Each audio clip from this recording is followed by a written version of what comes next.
Peruano. La pregunta sigue vigente hasta el día de hoy. ¿En qué momento se jodió el Perú? Hace décadas que buscamos la respuesta y siempre terminamos echándole la culpa a quienes nos han gobernado. Es más fácil decir que nuestro Perú se hundió por la reforma agraria de Velasco, porque el arquitecto no le dio importancia al terrorismo, por culpa del primer gobierno de Alan y su tren cargado de inflación e inoperancia económica, por culpa del autogolpe, los vladivideos y la corrupción en el gobierno Fujimori, por culpa de los whiskies y la hora cabana, por culpa de la mayoría de la clase política que gobernó y gobierna el Perú y que sigue viviendo en el escándalo y en la corrupción.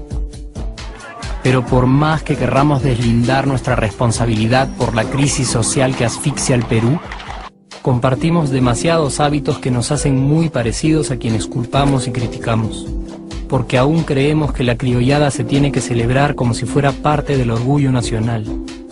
Somos vivos y por eso compramos facturas para pagar menos impuestos. Ganamos los trabajos no por nuestro esfuerzo o talento, sino gracias a una pequeña coimisión.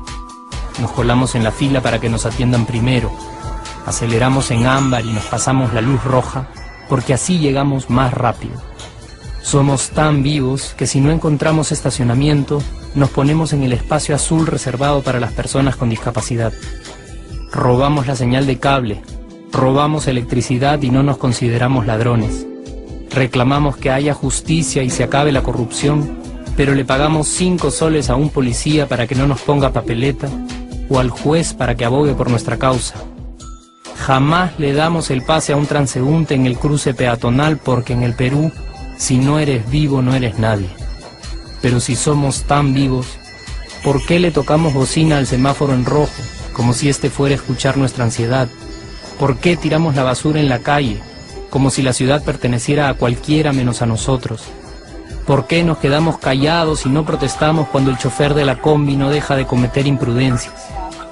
¿Por qué estamos tan interesados en saber qué vedette trampea con qué jugador, en vez de conocer algo sobre nuestra historia, nuestra economía, nuestra literatura, o al menos saber cuáles son nuestros derechos más elementales?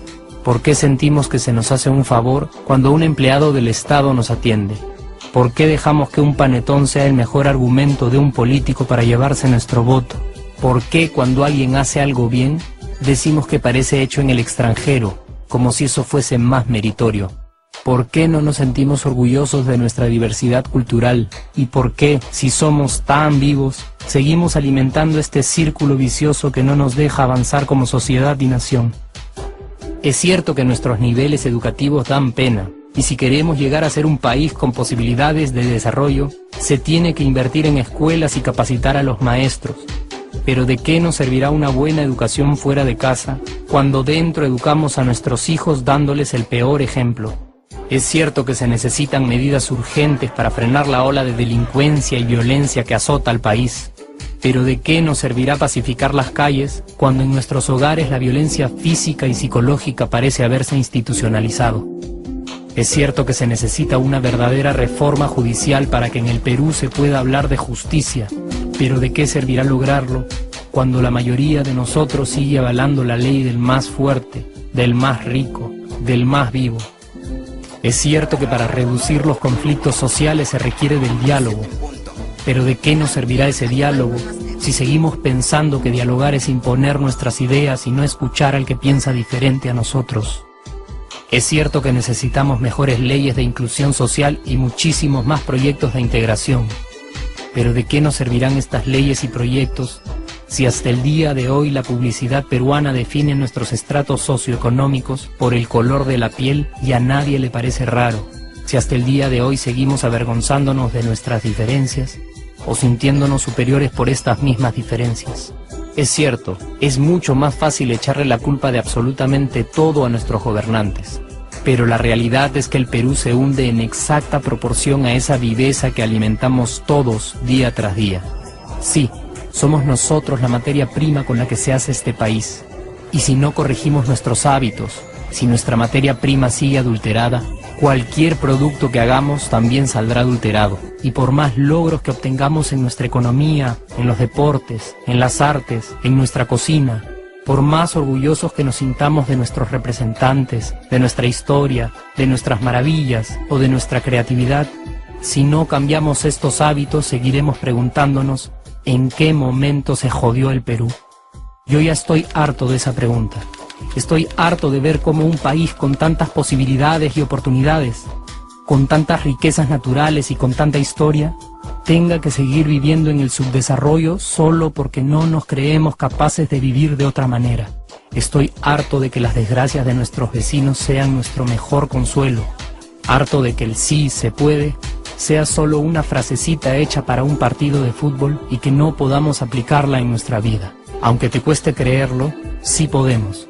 Claro que podemos, pero depende de que tú y yo comencemos a trabajar en ello de una vez por todas, porque la transformación del país hacia una nación desarrollada ya no está solo en cancha de los políticos o de los poderosos, y no está en el terreno de los milagros. La transformación del Perú está en la capacidad que tengamos de hacernos responsables de nuestros actos y de rebelarnos contra nuestra viveza. La transformación del Perú está en ti y está en mí. Está en todas nuestras organizaciones y en la posibilidad de trabajar juntos con verdadera responsabilidad social. ¿Qué pasaría si cambiamos la pregunta? Si por ejemplo ahora te pregunto, ¿en qué momento se arregló el Perú? ¿Qué me dirías? Aunque te parezca una pregunta demasiado ingenua, tenemos que creer en ella y la respuesta está en nuestras manos. Responsabilidad social todos.